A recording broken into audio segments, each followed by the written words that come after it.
See, the clip you're about to see is translated, as I say, from 8mm film footage and shows a number of effects, but very close on. Unfortunately, John was holding the camera with one hand and adjusting the apparatus with the other hand, and so the camera kind of moves around, and he unfortunately was quite close on and zoomed into the active area rather than pulling back to see the whole area.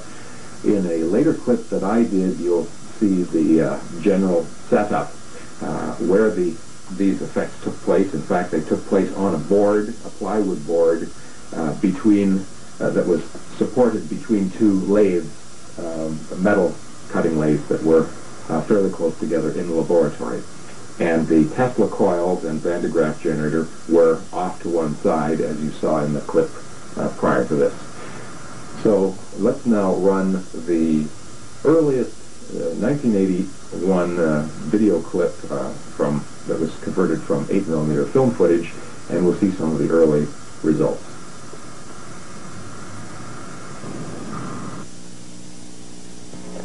To find the active area, John uses small either bits of foam or small coins, and when they flip up, he knows that he's got the active area. In the next sequence, we see a flat file which breaks apart and is forced apart, I believe, by magnetic forces, as both ends are magnetized in the same polarity, for instance, north to north. In this sequence, we see water in a coffee cup, which appears to be swirling, although it's not. If you can take a look at the surface of the water, there is a slight film of dust on it, and it is not swirling around, although the water appears to be rippling as if it's swirling. This is a shot that John was taking with one hand and on the telephoto setting. So it's a close-up of the water in the coffee cup dancing around. The coffee cup itself is actually sitting on a yellow milk carton, a plastic milk carton, and the coffee cup is dancing around on top of the carton. Unfortunately, John at that time chose to use a very close-up set of shots, and you don't get a full effect of the rest of the apparatus, but in a moment we'll see that diagrammed on a schematic diagram to show you what the apparatus was set up and how it was set up to do these kinds of effects. The water is going through various vibration modes as John changes the tuning on some of the driving circuits to the Tesla coils, and different interference patterns are created on the surface of the water, and you note that the cup is dancing around slightly on top of the milk carton. We're looking essentially straight down onto the milk carton, and the nearest field-producing elements are at least 6 feet away from this active zone. The next sequence shows something that had only been witnessed once, and John thought he was hallucinating. It was a sheet of iridescence that descended over the active area between the lathes, and here it is now, and you notice that it is a multicolored sheet with a central spine through it which changes from blue at the top to pink at the bottom. You can see parts of the lathe and other bits of apparatus behind and through this sheet of iridescence. It hung there for just about as long as you saw. Now, other energetic effects are being shown. In this case, he is holding down a 1/4-inch rat tail file by 2 plywood planks and is resting on a wooden board, and there are several Canadian coins nearby. And in this case, you notice that the boards are not scorched by the intense heat that is generated by this 1/4-inch file being heated to incandescence, intense incandescence, to such a degree that it actually melts and breaks apart. Coins are unaffected beside it, and there are no connections, no electrical connections to this rat tail file.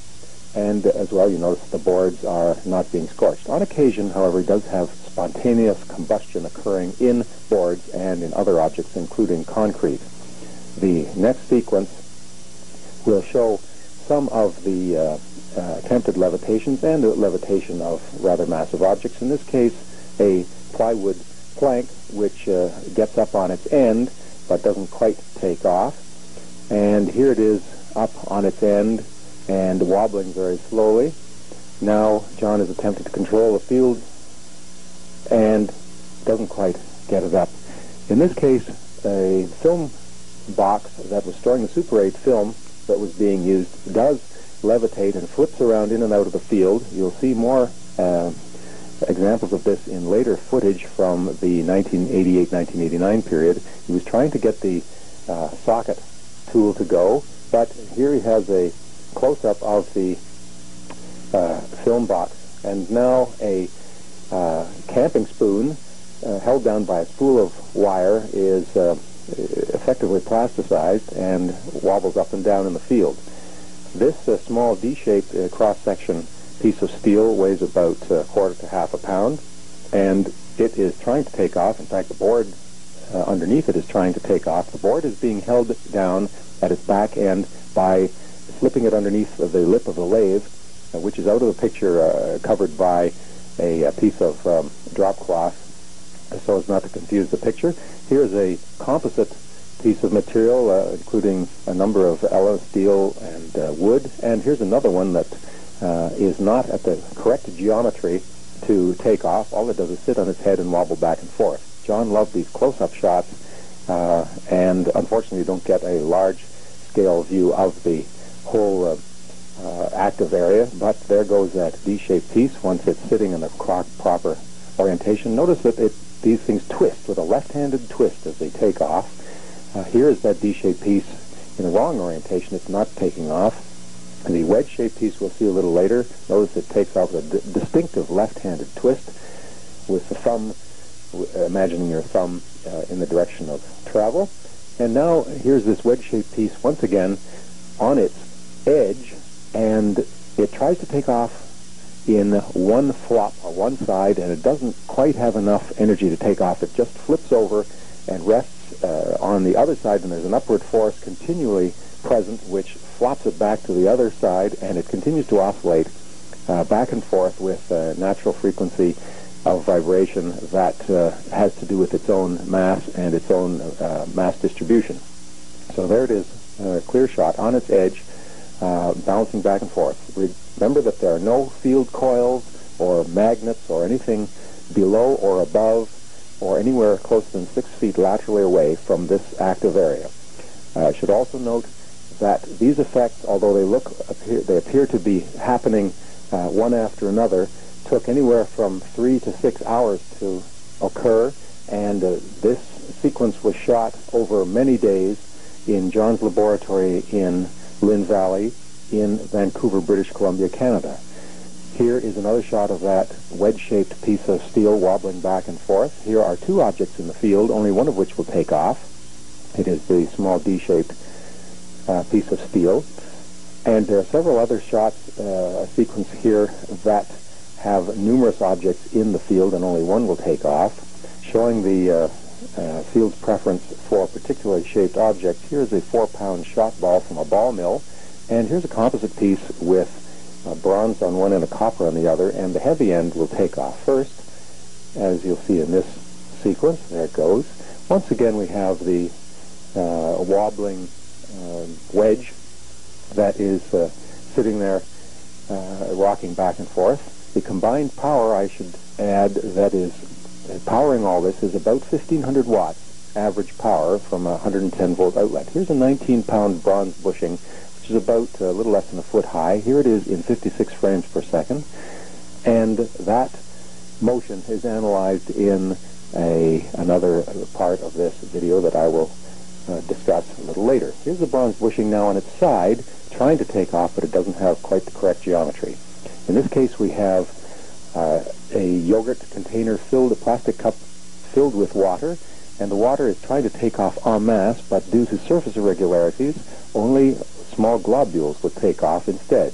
These will dance up to about a foot to a foot and a half high above the surface of the liquid, of the water in this case, and as John adjusts the tuning of some of the chokes and the tuning capacitors, which power the Tesla coils, he will see various ripples and different kinds of interference effects occurring on the surface, and at particular times the surface will break into complete dance and chaotic motions as the liquid water tries to take off. In this sequence we see parts of the water forming small droplets and they take off up to about a foot to a foot and a half above the surface. Video clip that you just saw was produced by the Hutchison apparatus in the form that you see approximately on the board here. And these samples show the incredible power that is inherent in the Hutchison effect in terms of breaking apart solid pieces of material, including aluminum, metal, steel, and melting quartz, which is that. The samples that are on the table here generally came from that time period and demonstrate that there's a wide variety of destructive phenomenology associated with the Hutchison effect. This piece here is the same D-shaped piece that lifted off on the video clips that you just saw a moment ago. It weighs about a third to half a pound, and it's a solid steel piece. These pieces are aluminum. You see on the graph paper, here's a scale or a ruler to give you an idea of scale. This piece defoliated, you might say, perhaps along the grain boundaries. It was an extruded piece, and it just delaminated over a period of several minutes. You can see that the surface has undergone a great structural change. It has delaminated and separated in sheets. Some of these sheets were cut off for X-ray fluorescence analyses and for examination by electron microscope. Here's a aluminum piece with some wood that was embedded in it that twisted up while John was watching. Here are other aluminum pieces which blasted themselves apart into all sorts of little fibers at the end and suffered incredible damage and contortions in the process. All sorts of little fibers are produced in here, and this is no doubt a bulk phenomena. It's not a surface phenomenon. Whatever effect is occurring here occurs right through the bulk of the material. It's about 3 inches long, 1.5 inch diameter, and beside it is a copper tube. And it was found after about 5 minutes of adjusting of the device.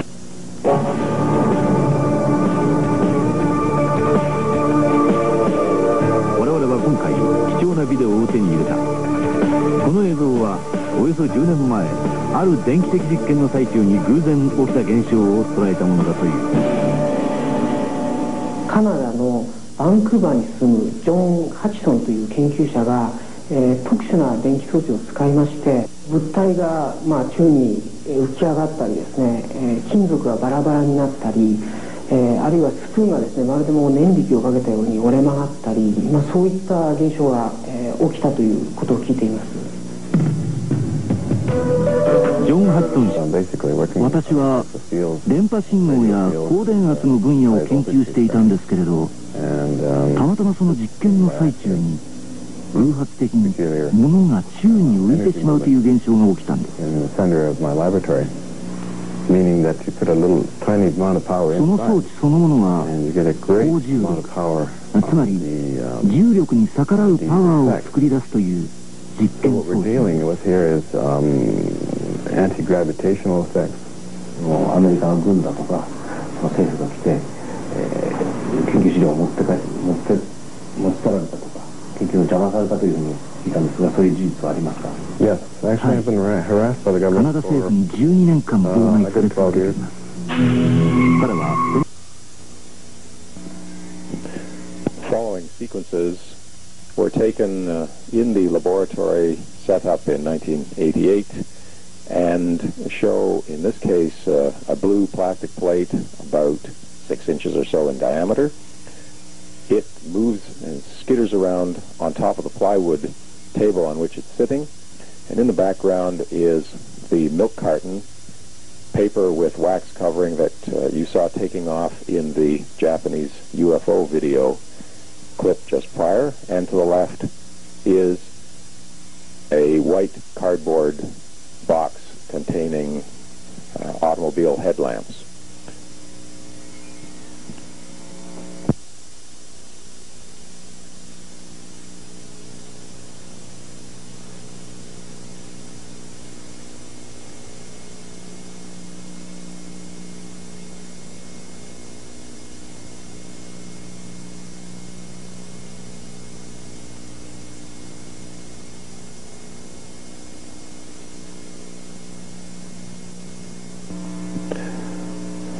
The takeoffs that you see of these objects occur generally on the plywood board and fly up toward the camera, not up exactly above, vertically above, but slanting off toward the camera.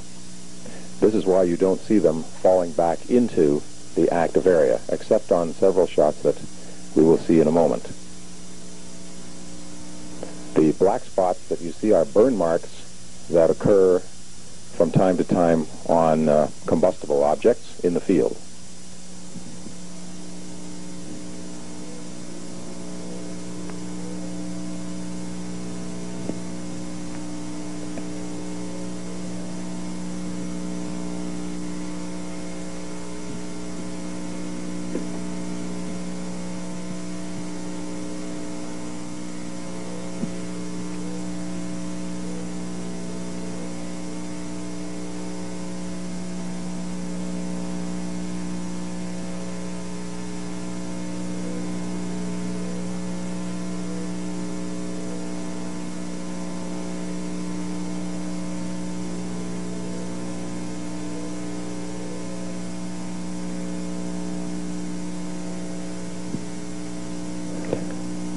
You'll notice that in that takeoff there was a slight hovering a few inches above the plywood table before the plate actually took off, and that only the plate and not the other objects took off.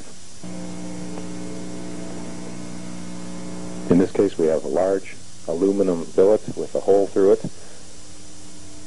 The inch ruler is used on the side to get an idea of scale, and there's a plastic simulated wood bowl moving around beside it.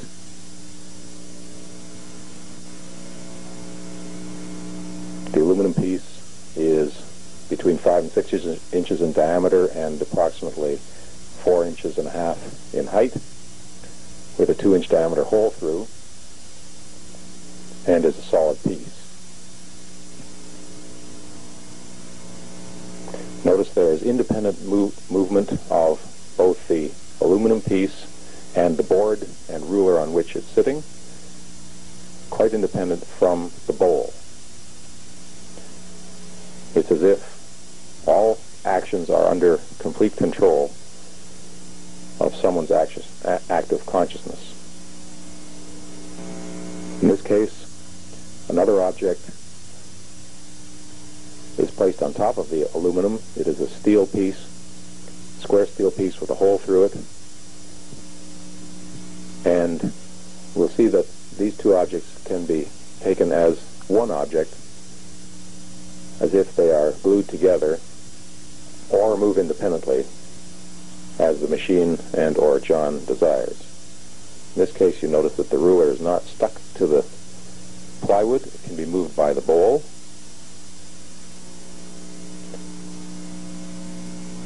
And in some cases, the two metal pieces seem to be glued together, in some cases not. When the aluminum is tipped up, you would expect to see the piece on top slide right off, but it does not. In this most amazing of sequences, we're back to the plywood board with a number of burn marks on this case. And we have a nail puller that is sitting on end, and shortly it will take off. The plywood is supported by two plastic pails behind, one partially in view, and the cardboard lamp carton is still in the picture.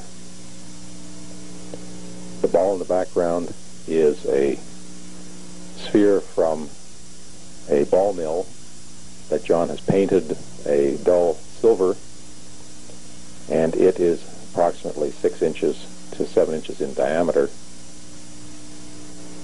and has a very rough surface, as can be seen through the paint.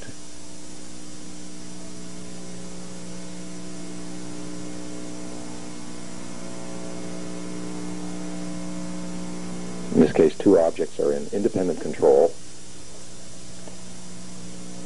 and shortly the nail puller will take off, and yet the ball will still be performing its antics.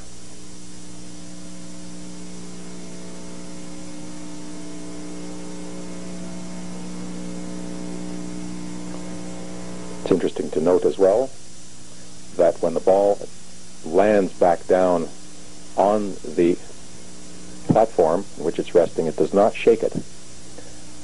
It does not move the platform. The platform does not recoil from the ball apparently hitting or resting on the platform. There's a pure, non-elastic collision when the ball comes down to rest apparently on the platform. The question arises, is the ball on the platform to begin with? Interesting motions are shown here. Slow up and down, and twisting and rotating back and forth. The rotation occurs as if it is under the control of someone's hand and is quite distinct from the kinds of motions that you'd normally find in nature.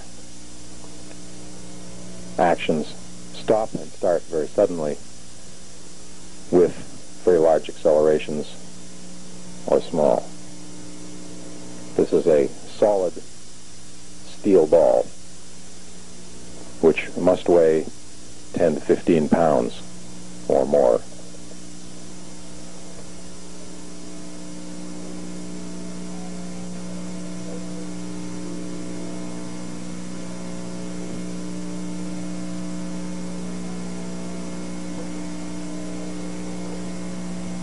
This is one of the clearest indications that I can see of inanimate matter being under conscious control.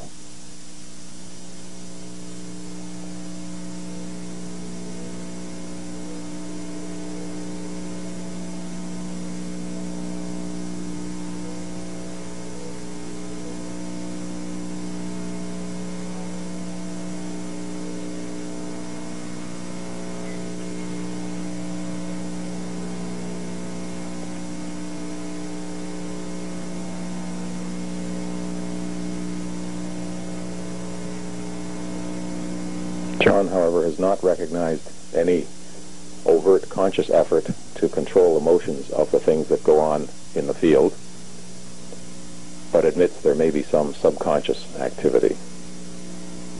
Now we switch to the levitation of semi-solids. In this case, a milkshake in a plastic container, and you can see it's starting to take off. Tries to take off en masse, but only a portion of it is affected first. Starts rising out of the cup, and eventually the whole mass takes off.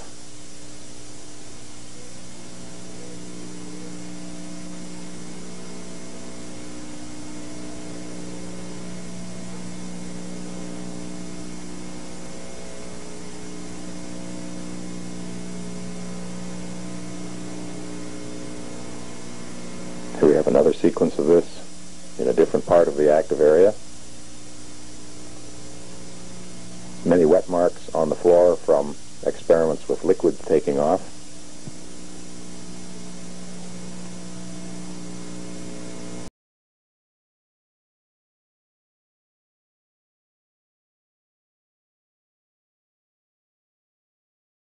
The clip you're about to see is translated, as I say, from 8mm film footage and shows a number of effects, but very close on. Unfortunately, John was holding the camera with one hand and adjusting the apparatus with the other hand, and so the camera kind of moves around, and he unfortunately was quite close on and zoomed into the active area rather than pulling back to see the whole area. In a later clip that I did, you'll see the general setup where the dancing around. The coffee cup itself is actually sitting on a yellow milk carton, a plastic milk carton, and the coffee cup is dancing around on top of the carton. Unfortunately, John at that time chose to use a very close-up set of shots, and you don't get a full effect of the rest of the apparatus, but in a moment we'll see that diagrammed on a schematic diagram to show you what the apparatus was set up and how it was set up to do these kinds of effects. The water is going through various vibration modes as John changes the tuning on some of the driving circuits to the Tesla coils, and different interference patterns are created on the surface of the water, and you note that the cup is dancing around slightly on top of the milk carton. We're looking essentially straight down onto the milk carton, and the nearest field-producing elements are at least 6 feet away from this active zone. The next sequence shows something that had only been witnessed once, and John thought he was hallucinating. It was a sheet of iridescence that descended over the active area between the lathes, and here it is now, and you notice that it is a multicolored sheet with a central spine through it which changes from blue at the top to pink at the bottom. And you can see parts of the lathe and other bits of apparatus behind and through this sheet of it. These effects took place. In fact, they took place on a board, a plywood board, that was supported between two lathes, metal cutting lathes that were fairly close together in the laboratory. And the Tesla coils and Van de Graaff generator were off to one side, as you saw in the clip prior to this. So let's now run the earliest 1981 video clip that was converted from 8mm film footage, and we'll see some of the early results.